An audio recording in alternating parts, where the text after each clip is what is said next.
प्यारे बच्चों, कैसे हैं आप सभी? अच्छे हैं। देखिए, आज हम आपकी आकृति की किताब में आपका पाठ है, पाठ 1 झूला, जिस पर आपको कविता दी हुई है। आज हम इस पाठ का भाषा ज्ञान करेंगे। आपने इस पाठ के प्रश्नोत्तर लिख लिए ना? तो देखिए, भाषा ज्ञान। अब भाषा ज्ञान देखिए क्या है। सबसे पहले प्रश्न संख्या 5, वाक्य बनाओ। अब देखिए वाक्य कैसे बनाए जाते हैं। वाक्य बनाने के लिए हमें क्या करना होता है, जो वर्ण हमें जो शब्द दिए होते हैं उन शब्दों को लेकर हमें वाक्य बनाना होता है और उस वाक्य में वो शब्द आना चाहिए। जैसे पहला शब्द है आपका झूला, तो आप झूला लेकर कोई भी वाक्य बना सकते हो, लेकिन उस वाक्य में वो झूला शब्द आना चाहिए। जैसे मुझे झूला झूलना अच्छा लगता है, तो झूला आया ना। अब मम्मी ने मेरे लिए झूला बनाया, तो उसमें भी झूला आया। या मैंने झूले का एक चित्र बनाया है, तो उसमें झूले हो गया, है ना। और हमें बनाना है झूला लेकर के, तो देखिए कैसे बनाएंगे।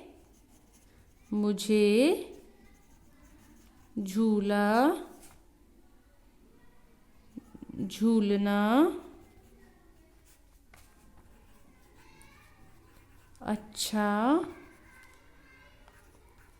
लगता है। तो देखिए इस वाक्य में झूला शब्द जो है वो आया। तो देखिए यहाँ झूला दिया है ना। उसी तरह आप अपने अकॉर्डिंग जो आपको ठीक लगे उस तरह का वाक्य लिख सकते हैं। अब जैसे दूसरा शब्द है चढ़कर, तो चढ़कर के लिए हम वाक्य क्या बनाएंगे। तो अब देखिए चढ़कर शब्द को लेकर, मैंने पेड़ पर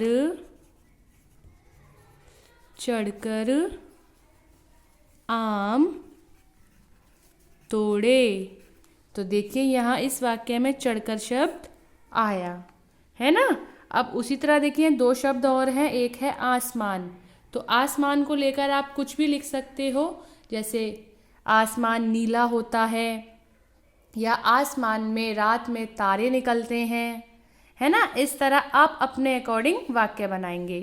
पत्ता, अब जैसे पेड़ से पत्ता गिरा, तो पत्ता शब्द आया ना, या पत्ता हरा होता है तो उसमें भी पत्ता शब्द आया। तो इस तरह जो दो वाक्य हैं आप खुद से बनाओगे।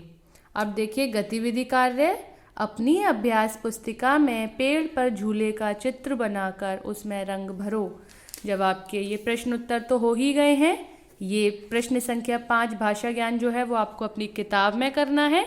और अपने ये प्रश्न उत्तरों के बाद देखिए जैसा कि आपका गतिविधि कार्य है, एक झूले का चित्र बनाओ, जैसे कि पेड़ पर झूला टंगा हुआ है, और उसमें प्यारे से रंग भरो। और ये काम आपको अपनी हिंदी की नोटबुक में करना है, ठीक है।